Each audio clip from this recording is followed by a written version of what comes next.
Welcome to study flix. तो आज हम बहुत ही important chapter science CBSE class 10th का स्टडी करने वाले हैं और इसे हम बिल्कुल अच्छी तरीके से पढ़ेंगे, थॉरली पढ़ेंगे ताकि आपको सारी की सारी चीज़ें इन डिटेल समझ में आ जाए।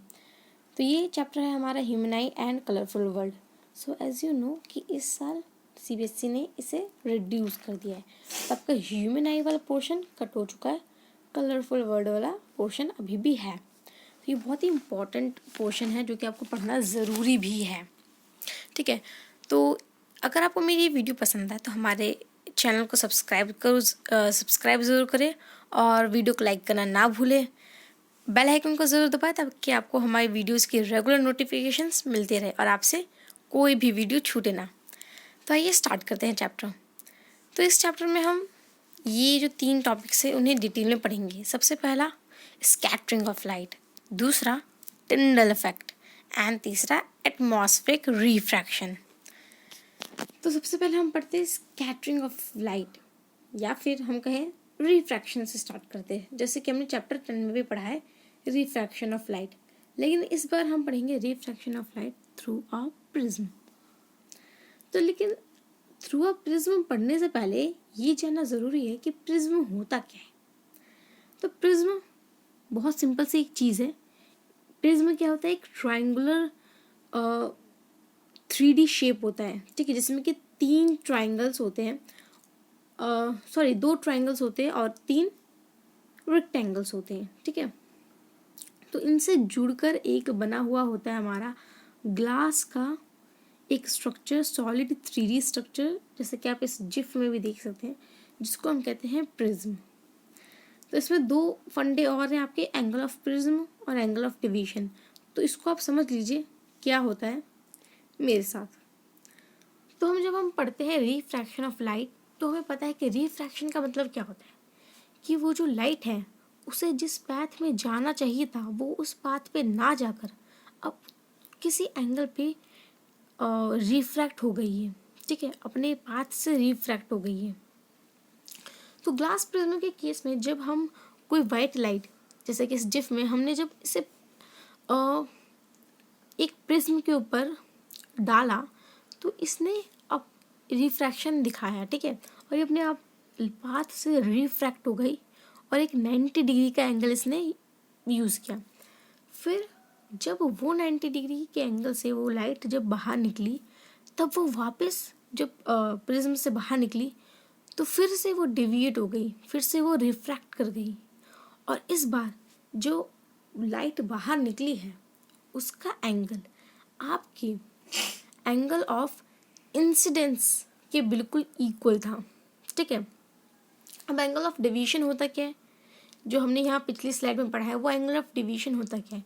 तो जो एंगल होता है between the incident and the division is called as angle of division, कि वो आ रही थी इस रास्ते से और चली गई दूसरे रास्ते पे।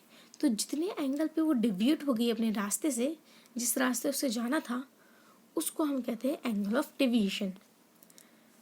अब हम पढ़ते हैं, जैसे देखिए इस वाले पिक्चर में आप देख सकते हैं कि ये वाली जो इंसिडेंट रे थी उसे जाना चाहिए था ओ से एल पोजीशन पे, लेकिन वो चली गई ओ से पी, फिर पी से रिफ्रैक्ट होके पी क्यू गई, उसके बाद फिर रिफ्रैक्शन हुआ और वो क्यू भी चली गई। तो वो जो इमर्जेंट रे हुआ उसका जो एंगल बना वो इंसिडेंट एंगल के बिल्कुल इक्वल था। नाउ स्कैटरिंग ऑफ लाइट क्या होता है? तो ये एक फिनोमेना होता है by which a beam of light is redirected in different directions on interacting with the particles present in the medium। तो सपोज कि आप जा रहे हैं किसी रास्ते में, ठीक है, और वहाँ बहुत ज़्यादा भीड़ है, तो आप क्या करेंगे कि जहाँ जहाँ जगह होगी वहाँ वहाँ जगह ढूंढ ढूंढ के उस रास्ते को यूज़ करेंगे, ठीक है, वहाँ से निकलने के लिए। तो इसी तरीके से लाइट भी करती है कि लाइट जब ट्रैवल कर रही होती है एक मीडियम में तो कुछ पार्टिकल्स होते हैं, ठीक है, डेंसिटी की वजह से एटमॉस्फेयर में या उसके आसपास जो पार्टिकल्स प्रेजेंट है उनसे वो लाइट स्कैटर हो जाती है, ठीक है। तो उसी प्रोसेस को, उसी फिनोमेना को हम कहते हैं स्कैटरिंग ऑफ लाइट। आगे बढ़ते हैं। तो हमने एंगल ऑफ डिवीजन तो पढ़ लिया है। आगे पढ़ते हैं न्यूटन्स एक्सपेरिमेंट। तो ऐसा हो सकता है कि कहीं पर कोई एक्सपेरिमेंट चल रहा है, कोई खोज चल रही है और उसमें न्यूटन सर अपना योगदान ना दे, ऐसा तो हो ही नहीं सकता। तो इस वाले एक्सपेरिमेंट में भी न्यूटन सर ने अपना एक बहुत बड़ा योगदान दिया। उन्होंने एक एक्सपेरिमेंट किया। तो उनका एक्सपेरिमेंट क्या था कि उन्होंने देखा कि जब हम एक वाइट लाइट को एक प्रिज्म के ऊपर फॉल करवाते हैं तो उससे हमें 7 कलर्स मिलते हैं। ठीक है, वो जो वाइट लाइट होती है वो अपने स्पेक्ट्रम में क्या हो जाती है, डिवाइड। अब आप पूछेंगे स्पेक्ट्रम क्या होता है, तो स्पेक्ट्रम कुछ नहीं होता है, इसका मतलब होता है कि एक क्या हम कहें, लेट्स से एक बैंड ऑफ लाइट। ठीक है, डिफरेंट कलर्स के एक बैंड को हम स्पेक्ट्रम कहते हैं। ठीक है, वो अपने एक स्पेक्ट्रम ऑफ कलर्स में डिवाइड हो जाता है। ठीक है, हमें एक स्पेक्ट्रम ऑफ कलर मिलता है। तो क्या होगा अगर मैं इसको फिर से फॉल करवाऊँ, तो शायद ऐसा हो सकता है कि हमें तो विबग्योर कलर्स मिल रहे हैं, शायद ऐसा हो सकता है कि इसमें एक दो कलर और हो जो कि हमें मिलता हो पर अभी तक हमें पता ना हो। तो उन्होंने कई एक्सपेरिमेंट किए बट फाइनल रिजल्ट ये निकला कि ऐसा कोई कलर नहीं था जो और इसके अलावा विबग्योर के अलावा निकलता था। ठीक है, स्पेक्ट्रम में। तो उन्होंने क्या किया कि उन्होंने कहा क्या होगा अगर मैं इस वाली स्पेक्ट्रम को एक और प्रिज्म पे फॉल आउट कराऊँ। तो उन्होंने क्या किया, एक और प्रिज्म लिया आइडेंटिकल। ठीक है, प्रिज्म लिया और उसको इन्वर्टेड उसी के सामने रख दिया और उस पर जो स्पेक्ट्रम निकल रहा था उसे उस पर फॉल करवा दिया। तो उन्होंने देखा रिजल्ट में, स्क्रीन में उन्होंने वापस से वही वाइट लाइट देखी जिस वाइट लाइट को उन्होंने अपने फर्स्ट प्रिज्म पे फॉल आउट करवाया था। तो इससे उन्होंने अपना रिजल्ट निकाला कि जो वाइट लाइट होती है वो 7 कलर्स का मिक्सचर होती है। ओके, नाउ अब हम बहुत ही ब्यूटीफुल फिनोमेना, नेचुरल फिनोमेना को स्टडी करेंगे जिसे कहते हैं रेनबो फॉर्मेशन। आपने रेनबो तो देखा ही होगा, बारिश के बाद जब धूप निकलती है तो कितना प्यारा सा सीनरी बनता है रेनबो का। तो क्या आपने कभी ये सोचा है कि वो रेनबो आखिर मिलता कैसे है? तो ये जो रेनबो है वो भी एक फिनोमेना है, किसका, एटमॉस्फेरिक रिफ्रैक्शन का एंड स्कैटरिंग ऑफ लाइट का, जिससे कि हमें जो रेनबो है वो प्रोड्यूस होता है, वो दिखता है। अब आखिर इसमें ऐसा होता क्या है, तो इसमें जो वाटर ड्रॉपलेट्स होती है वो प्रिज्म की तरह वर्क करती है। तो हमने देखा है कि प्रिज्म में जब हम वाइट लाइट, सनलाइट भी एक वाइट लाइट होती है, ये बात आप ध्यान रखिएगा। जब फॉल आउट करवाते हैं तो वो अपने स्पेक्ट्रम ऑफ कलर में डिवाइड हो जाती है। तो इसी तरीके से वाटर ड्रॉपलेट्स भी, बारिश के बाद जो एटमॉस्फेयर में प्रेजेंट वाटर ड्रॉपलेट्स है, जब उन पे सनलाइट पड़ती है तो वो भी प्रिज्म की तरह एक्ट करती है और वो स्पेक्ट्रम ऑफ लाइट देती है। और इसी वजह से हमें 7 कलर्स विबग्योर देखने को मिलता है जिसको हम कहते हैं रेनबो। आगे बढ़ते हैं एटमॉस्फेरिक रिफ्रैक्शन के बारे में। तो एटमॉस्फेरिक रिफ्रैक्शन में हम 2-3 फिनोमेना पढ़ेंगे, जैसे कि स्टार्स ट्विंकल क्यों करते हैं। तो आपने बचपन में वो पोएम तो सुनी होगी, twinkle twinkle little star how I wonder what you are. तो क्या आपके दिमाग में कभी ये क्वेश्चन आया है कि स्टार्स आखिर ट्विंकल करती क्यों है? तो ये एक फिनोमेना है एटमॉस्फेरिक रिफ्रैक्शन का। अगेन एटमॉस्फेरिक रिफ्रैक्शन, यहाँ पर हमारा शाहरुख खान है जिसकी वजह से सारी मूवीज़ क्रिएट हो रही है। ठीक है तो ज़्यादातर मूवीज़ इसी से क्रिएट होती है, इसलिए मैंने उसका एग्जाम्पल लिया है। तो इसमें भी क्या होता है कि जब स्टार्स की लाइट हमारे एटमॉस्फेयर में एंटर करती है तो हमें पता है कि एटमॉस्फेयर का जो डेंसिटी है वो बार बार चेंज होता रहता है। इसी वजह से जब वो एंटर करती है उसकी लाइट, स्टार लाइट, तो वो अंडरगोज अंडर रिफ्रैक्शन, और फिर रिफ्रैक्शन होता है। अब जब बार बार डेंसिटी चेंज हो रही है तो बार बार रिफ्रैक्शन भी चेंज होता रहेगा। और तो और एटमॉस्फेयर में हमारे बहुत सारे गैसेस भी प्रेजेंट है, बहुत सारे मैटर्स भी प्रेजेंट है, तो उनकी वजह से भी रिफ्रैक्शन होता है। तो कभी रिफ्रैक्शन ज़्यादा होता है, कभी रिफ्रैक्शन कम होता है। ठीक है, तो जिसकी वजह से हमें स्टार की लाइट कभी कम तो कभी ज़्यादा दिखती है, जिससे कि हम कहते हैं कि स्टार्स जो है वो ट्विंकल कर रहे हैं। जैसे कि कभी ब्राइटनेस उसकी बढ़ रही है, कभी ब्राइटनेस उसकी कम हो रही है, बढ़ रही है, कम हो रही है, बढ़ रही है, कम हो रही है। इसका मतलब क्या है कि वो रिफ्रैक्शन की वजह से ये फिनोमेना हो रहा है, और ये एटमॉस्फेरिक रिफ्रैक्शन की वजह से हो रहा है, और हमें जो स्टार है वो ट्विंकल करते हुए दिख रहा है। ठीक है। अच्छा, एक अच्छी से इमेज में हम समझ लेते हैं। देखिए कैसे होता है कि लाइट जो है स्टार से वो आ रही है, और वो एटमॉस्फेयर में रिफ्रैक्शन की वजह से उसका पाथ बार बार चेंज हो रहा है, जिसकी वजह से जो है हमें स्टार्स ट्विंकल करते हुए दिख रहे हैं। अब एक क्वेश्चन पूछेंगे कि स्टार्स ट्विंकल कर रहे हैं, वो हमारे स्पेस में प्रेजेंट है, ठीक है, पर स्पेस में तो प्लैनेट्स भी हैं, और उनकी रोशनी भी तो हमारे अर्थ पर पड़ती है, तो आखिर वो हमें ट्विंकल करते हुए क्यों नहीं दिखते? सिर्फ स्टार्स ही क्यों ट्विंकल करते हुए दिखते हैं?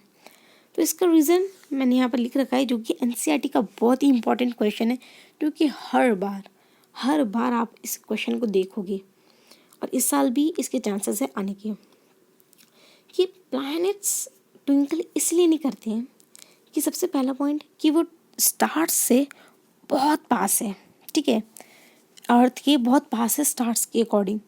स्टार्स हमें दिखते छोटे हैं, लेकिन वो बहुत दूर है, और वो बहुत बड़े हैं, और दूर से देखने पर वो हमें छोटे दिखते हैं। जैसे कि अगर आप 1 किलोमीटर की दूरी पर खड़े हुए बंदे को देखोगे तो वो आपको बहुत पॉइंट साइज दिखेगा, बहुत छोटा दिखेगा, ठीक है। जैसे जैसे आप उसको पास आकर देखोगे तो आपको वो बहुत बड़ा दिखेगा, ठीक है। यही फिनोमेना है। और तो और क्या होता है कि अगर मैं स्टार के बारे में बात करूं तो वो एक पॉइंट है, तो अगर वो पॉइंट बार बार उसकी रोशनी बढ़ रही है, घट रही है, बढ़ रही है, घट रही है, बढ़ रही है, घट रही है, तो वो हमें ट्विंकल करते हुए दिख रहा है। लेकिन अगर मैं कहूँ बहुत सारे पॉइंट्स एक साथ बढ़ रहे हैं, घट रहे हैं, तो वो हमें ट्विंकल करते हुए नहीं दिखेंगे।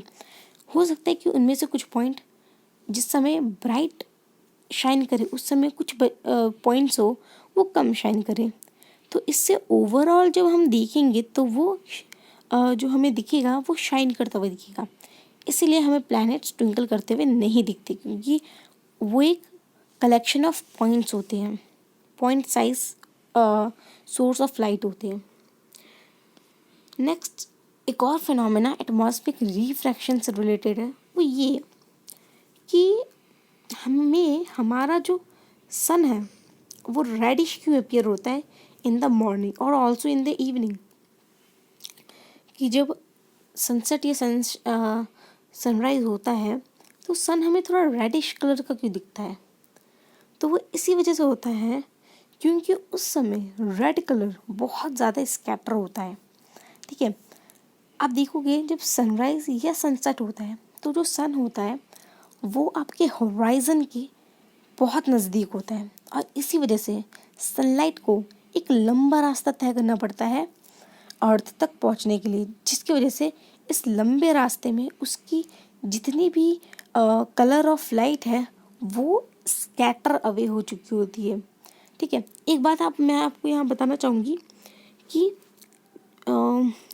जो स्पेक्ट्रम ऑफ लाइट होती है उसकी हर कलर की एक डिफरेंट वेवलेंथ होती है, ठीक है। वो डिफरेंट वेवलेंथ की वजह से वो डिफरेंट एंगल पे क्या कहते हैं हम स्कैटर करेगी, ठीक है। जिसकी वेवलेंथ कम होगी वो ज़्यादा स्कैटर करेगी, जिसकी वेवलेंथ ज़्यादा होगी वो कम स्कैटर करेगी। तो रेड लाइट का जो वेवलेंथ होता है वो ज़्यादा होता है, इसी वजह से वो कम स्कैटर करता है, ठीक है। तो इतना लंबा रास्ता तय करते समय सारी की सारी लाइटें जो है वो स्कैटर अवे हो चुकी होती है, सिर्फ और सिर्फ रेड लाइट बच जाती है। और इसी वजह से जब वो रेड लाइट हमारे आइज़ पे पड़ती है तो हमारे आइज़ को वो सन रेड अपीयर होता है। यही फिनोमेना यूज़ करके आप बता सकते हैं आप कि दोपहर के समय हमें स्काई ब्लू क्यों दिखता है, ठीक है। ये स्काई हमारा ब्लू कलर का क्यों होता है, ठीक है। या फिर स्पेस हमारा ब्लैक कलर का क्यों होता है? स्पेस ब्लैक कलर का इसलिए होता है क्योंकि वहाँ पर कोई एटमॉस्फेयर नहीं होता है, कोई डिफरेंस इन डेंसिटी नहीं होता है, जिसकी वजह से रिफ्रैक्शन हैपन नहीं होता है। इसी वजह से हमें जो लाइट्स है वो डेविएट या फिर स्कैटर नहीं होती है ना, इसी वजह से वो ब्लैक दिखता है। और हमारे स्काई का ब्लू दिखने का रीज़न है कि ब्लू लाइट क्योंकि उसकी वेवलेंथ बहुत कम है, इसलिए वो ज़्यादा स्कैटर करती है। वो ज़्यादा स्कैटर करती है यानी कि हमें पूरा आसमान नीला दिखने वाला है। और हमें पता है कि आफ्टरनून में तो जो सन है वो होराइजन के बहुत दूर होता है और अर्थ के बहुत पास आ जाता है, ठीक है। तो ये है हमारा लास्ट टॉपिक आज का, टिंडल इफेक्ट। तो आपने जंगलों में इस तरीके की सीनरी तो देखी ही होगी। तो इस तरीके की सीनरी, क्या आपको पता है इस तरीके के इफेक्ट को टिंडल इफेक्ट कहा जाता है? ये आपने 9th क्लास में केमिस्ट्री के चैप्टर 2 में भी पढ़ा होगा, ठीक है। तो आइए थोड़ा सा और इसे पढ़ते हैं। तो आखिर टिंडल इफेक्ट होता क्या है? तो it is the phenomena of scattering of light by particles in a colloidal solution. और कुछ सस्पेंशन में भी ये देखने को मिलता है, ठीक है। This effect is exhibited by all colloidal solution and some very fine suspension, ठीक है। तो इसमें क्या होता है, हमें जो हमारा पाथ ऑफ लाइट है वो विजिबल दिखता है। अच्छा, सस्पेंशन और कोलाइडल सॉल्यूशन में क्या डिफरेंस है, या फिर एक सॉल्यूशन में क्या डिफरेंस है? तो एक सॉल्यूशन में क्या होता है, सारे कोई पार्टिकल्स हमारे बचते ही नहीं, सारे पार्टिकल्स मिल जाते हैं, ठीक है। कोलाइडल और सस्पेंशन में क्या होता है, देयर आर सम पार्टिकल्स, ठीक है। हमारे पानी में या सॉल्वेंट में हमारे कुछ पार्टिकल्स रहते हैं, जिसकी वजह से वो जो लाइट है वो स्कैटर होती है, और इसी वजह से जब वो बाहर आती है स्क्रीन पे, जब हम उसे ऑब्टेन करते हैं तो उसका पाथ हमें दिखता है। तो इसी इफेक्ट को कहते हैं टिंडल इफेक्ट, जिसे first discovered by the Irish physicist John टिंडल, और उन्हीं के ऑनर पे हमने इस इफेक्ट का नाम टिंडल इफेक्ट रख दिया। तो ये था आज का हमारा पूरा चैप्टर का 1 शॉट वीडियो। तो अगर आपको ये मेरा 1 शॉट वीडियो पसंद आया तो हमारे इस वीडियो को लाइक ज़रूर करें, और हाँ, इस वीडियो को ज़्यादा से ज़्यादा शेयर करें ताकि नीडी बच्चे भी इससे ईजिली अपनी पढ़ाई कर सके और अच्छे मार्क्स स्कोर कर सके। एंड हाँ, sharing is caring, okay. And also don't forget to subscribe our channel and press the bell icon for more notifications. Thank you.